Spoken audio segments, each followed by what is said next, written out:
This is 4 corners.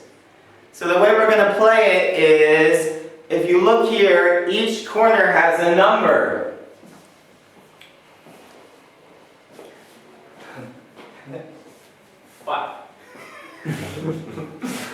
Numbered 1 through 4.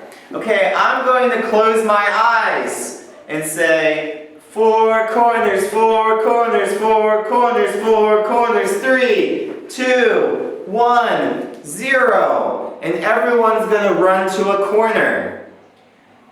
The thing is, you're trying to run to the corner that I will say. So let's try that. Do you understand? Yes. So let's see, we have Frank and Annie.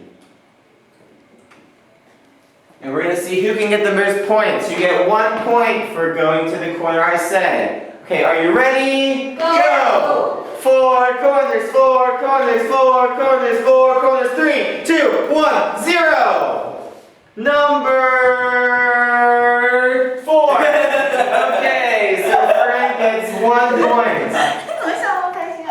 Did he move? Okay. Did he move? No. Okay, let's play it. Ready, go. 4 corners, 4 corners, 4 corners, 4 corners, 3, 2, 1, 0. Number 1. Oh, wow, Frank again. Wow, Frank, you're great this game. Ready, go. 4 corners, 4 corners, 4 corners, 4 corners, 3, 2, 1, 0. Fast. Number 2. Annie. Okay. Wow. Okay, last time. Ready, go. 4 corners, 4 corners, 4 corners, 4 corners, 3, 2, 1, 0. Number 2. Oh, no one. Let's see. Oh, Frank, you had 2, and you had 1. Good job, everyone. That's 4 corners.